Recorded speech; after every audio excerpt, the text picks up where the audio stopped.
Okay, let's jump right into a really powerful and maybe kind of paradoxical idea. What if the key to growth, to really getting better at anything, isn't about being right, but about being willing to be wrong? In this explainer, we're going to break down why embracing our mistakes might just be the most fertile ground for learning and for true mastery. So here's what we've got lined up. First, we'll dive into that paradox of being wrong. Then, we'll identify the two big enemies that hold us back. From there, we'll get into the good stuff. How to cultivate the right conditions for growth, how to redefine what success really means, understand love as a practical tool, and finally, how to turn all of this into a daily practice. All right, first up, the paradox of being wrong. Yeah, sounds a little backward, doesn't it? But think about it for a second. The moment you believe you're right all the time, it's like you slammed a door shut in your own mind, completely cutting off any chance to learn, to evolve, or to grow.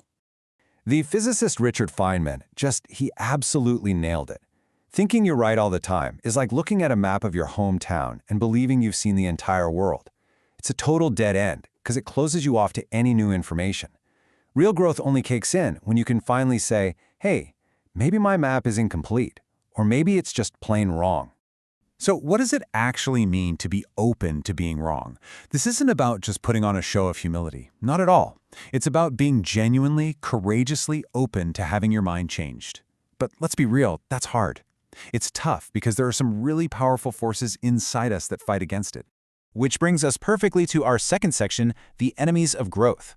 See, if we want to stay open, we've got to know what we're up against. We need to identify the two major obstacles that are constantly trying to slam that door shut on our own potential. The first enemy, according to the author Robert Greene, is impatience. You know that frantic urge to rush, to find a shortcut, to get to the finish line without doing the real work?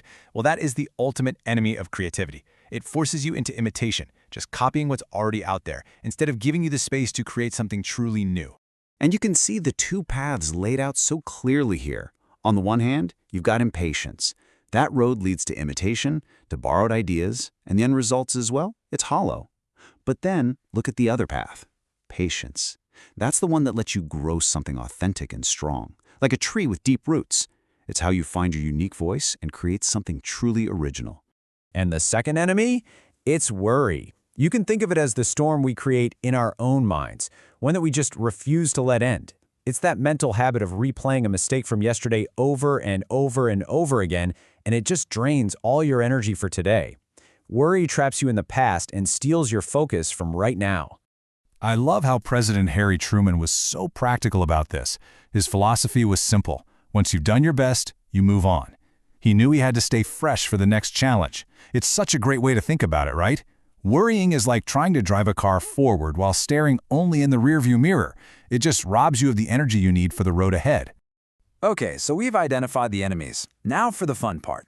In Section 3, let's talk about the solution, cultivating fertile ground. This is all about actively creating the internal mindset and the external environment that actually allow you to grow. So how long does it take to cultivate that patience? Robert Greene gives us a number, and it's a big one, 10. 10 years. He says it takes about a decade of deep, focused immersion in a field to truly master it. This isn't a hack or a shortcut. It's a long, dedicated climb. You know, Aristotle captured this trade-off perfectly thousands of years ago. He said, patience is better, but its fruit is sweet. That bitter part, that's the struggle. It's facing your own limitations, your mistakes, and the slow pace of real learning. But the fruit, the fruit is sweet because it's something you've truly earned, authentic skill, and a voice that is uniquely your own. But you know, patience on the inside isn't enough. We also have to take care of our external environment. It's amazing. Thinkers from Jim Rohn to the ancient Stoics all said the same thing. You are shaped by the people you surround yourself with. So the key is to become a conscious gardener of your own life. For every relationship, you have to ask that simple Stoic question, does this make me better? Now, when you cultivate patience and you tend to your environment, something really interesting starts to happen. Your definition of success begins to change. And that brings us to Section 4, the real definition of success. We're going to explore this idea that maybe paradise or real success isn't some destination you have to reach, but a place that's already here. Coming from Theodore Roosevelt, a guy who was president, a war hero, an explorer, this quote is just stunning. After achieving everything society tells you is success, he admits that all of it just loses its importance when you compare it to the simple, profound joy of family. It completely reframes what we should all be striving for. There's this ancient parable from Anthony de Mello that illustrates the point perfectly. A man complains his home is too chaotic, so a wise master tells him to do something strange: bring all his farm animals inside the house. As you can imagine, life becomes an unbearable hell. Then the master tells him to put the animals back outside, and suddenly his original home feels like a paradise. What's the key insight here? Nothing about his house changed, only his perspective. He couldn't see the paradise that was right in front of him all along. So how do you sustain this new perspective? What fuels the patience and the careful curation of your life? Well, that brings us to the foundation of it all: love as a practice. And we're not talking about a feeling here. We're talking about love as a practical, active verb. It's the engine for this entire journey. The monk Thomas Merton offers this really radical strategy for dealing with conflict. He suggests that your enemy might only be your enemy because they believe you're incapable of seeing their humanity. The cycle of fear is broken not by more aggression, but by demonstrating a capacity for understanding. It reframes empathy not as a weakness, but as a powerful strategic tool. And this principle of active love extends to our ambitions. John Gordon, echoing people like Martin Luther King Jr., completely flips the script on success. We think you become great and then you decide to serve. But he says, nope, you've got it backward. You don't have to be great to serve, but you absolutely have to serve to be great. Greatness becomes the byproduct of a life dedicated to others.